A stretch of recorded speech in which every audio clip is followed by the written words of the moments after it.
On this edition of Early Look, I'm going to be previewing the UFC 320 main event, which has light heavyweight champion Magomed Ankalaev taking on Alex Pereira in a rematch. My name is James Lynch. If you never watched the show before, I'm going to go through a bunch of different stats, and then I'm going to give you my prediction for this fight at the end. Let me know in the comments, once you're done watching this video, which side you're leaning on. I want to get a prediction, not just a pick. Would love to hear from you. But first, like we normally do on this show, let's do a quick tail of the tape between these two. Magomed Ankalaev, 21-1. Alex Pereira, 12-3.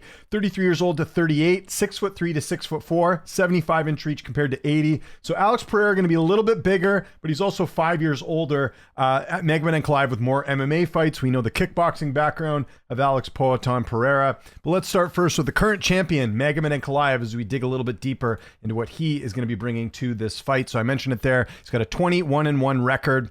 He's got 10 knockouts, no submissions, and 10 decisions. I mentioned it there. He's going to be 5 years younger than Alex Pereira. He's the current light heavyweight champion. He's the first Russian light heavyweight champion in UFC history. He's got performance of the night 4 times over Martin Prashino, Dalcha, Ion Cutelaba, and Johnny Walker. He's got the second longest win streak in UFC light heavyweight division history at 9. He's also got the second longest unbeaten streak in UFC light heavyweight division history at 14 behind John Jones. Ankalaev made his amateur debut way back in April of 2013, made his pro debut in January of 2014, and then made his UFC debut in a loss against Paul Craig in a fight he was winning and ended up getting submitted at the very last second there. Overall, Magomed Ankalaev is 12-1 in the UFC. He's got 5 stoppage victories. Some notable wins include 2 wins over Ion Cutelaba, Nikita Krylov, Volkan Ozdemir, Thiago Santos, Anthony Smith, Johnny Walker, Alexander Rakic, and most recently Alex Pereira, who will be fighting in this rematch.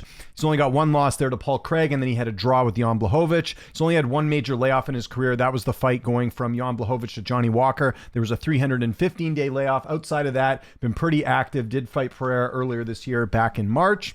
Hasn't had any major injuries, and the only close fight he's had really is the last fight against Alex Pereira, and I'll show you how people score this in MMA Decisions because this surprised me a little bit. So this is at UFC 313, and of course MMA Decisions is a site where you can submit your scorecards if you're a member of the media.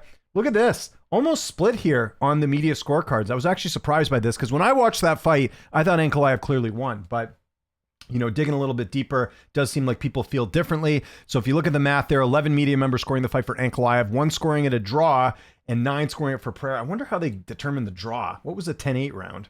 I don't know. Anyways, not good at math. That's why I'm doing this instead. And if we actually look at the stats from that fight right here, you'll look at how things break down. So Ankalaev with the more significant strikes, 94 of 180 compared to 76 of 137 with Pereira. And the total strikes are a big difference there, 127 compared to 97 as well. And you look at it round by round. If you are going by the significant strikes, Ankalaev did win the majority of the rounds here. You'll see 5-4, 5-4, and 2. So he would have edged this one out. But yeah, just wanted to point that out in case people were wondering about the striking stats. And again, this isn't the be-all, end-all. Same with how people score the fight. Just things that I like to point out when it comes to doing these breakdowns. And if you look at Ankalaev's stats, very impressive here. Significant strikes landed per minute, 3.66. His striking accuracy is at 52%. His significant strikes landed per minute is 2.46. His striking defense was at 57%, and his takedown average is at 0.80. His takedown accuracy is only at 22%. His takedown defense is at 87%. Doubt that Pereira is going to shoot for a takedown, but yeah, those are some of the stats that Ankalaev has there. Now let's go take a look at his opponent, Alex Pereira, the former light heavyweight champion. And one thing I think we should point out, and I actually forgot to pull this up, so I'm going to do that really quickly. According to Pereira, in the first fight, he was dealing with so apparently Joe Rogan was the one that claimed that he fought ill and had an injury at UFC 313. So just putting in a little bit of context here, just in case people were wondering, there is an article here you can see talking about, him dealing with some sort of illness, which was not COVID, but something like that, where it affected his performance apparently. So you can kind of, apparently Rogan claimed that Pereira suffered a broken hand and a bout of norovirus that nearly forced him out of UFC 313 entirely. So I bring this up just because it is important to kind of note context going into a fight. If he was healthy, would he have won? I don't know, but did want to mention that before we get into some of the Alex Pereira stuff. So anyways, we look at it there. Pereira, like I mentioned, the former champion at light heavyweight, also the former middleweight champion as well. He is 12-3 in his career. He has 10 knockouts, no submissions, and 2 decisions. He's currently ranked number 1 in the light heavyweight division. He's had 3 successful title defenses when he was champion. He'll have a 1-inch height and 5-inch reach advantage in this fight. He did not have an amateur debut, went straight to the pros in, where is it here? Went to the pros in October of 2015, made his UFC debut in November of 2021. That was the fight with Andre Michelinas, where he got the second round finish in that one.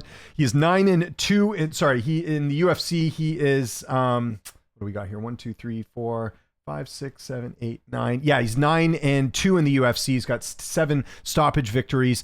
Some notable wins for him include Sean Strickland, Israel Adesanya, Jan Blachowicz, Jamal Hill, 2 wins over Yuri Prochazka and Khalil Rountree. His only loss are against Israel Adesanya and Magomed Ankalaev.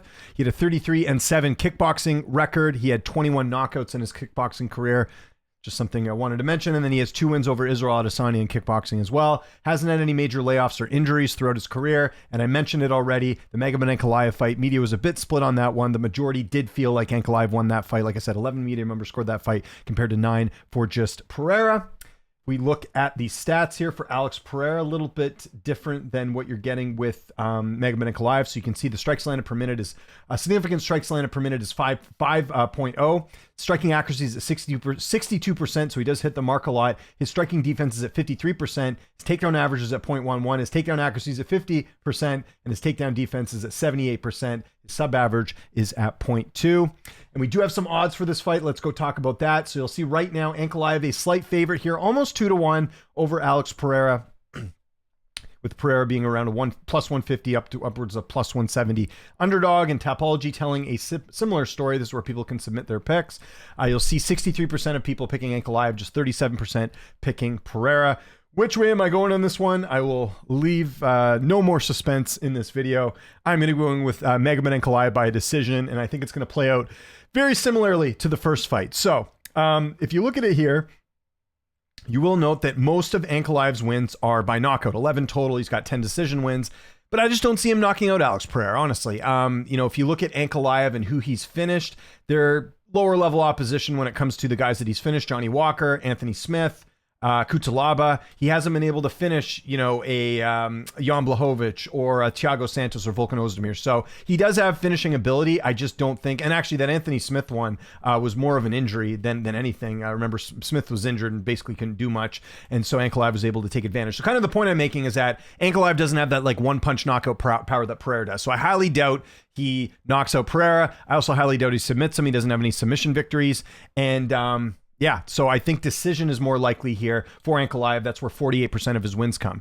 Now, I may be wrong about this. I'm just going to say it. I think Pereira basically has to knock out Magomed Ankalaev to win this fight, for the simple fact that I think that Ankalaev over a 5-round fight, I think he's a little bit fresher. I don't think he's going to slow down by any means. And he's also got pretty good striking defense. So I don't think, I think if it goes to the scorecards again, I think with Ankalaev's, tool belt, so to speak, with him having a little bit more in the weapons department, I think that would favor him if this fight goes the distance. So, and not to mention, Ankalaev's the champ. He already won. I could see the judges favoring that as well. So I have a hard time seeing Pereira winning a decision here. I think Pereira would have to knock him out, and easier said than done, because Magomed Ankalaev never been knocked out, I should say, in his career. He has been submitted, and like I said, that was a last-second submission loss to Paul Craig.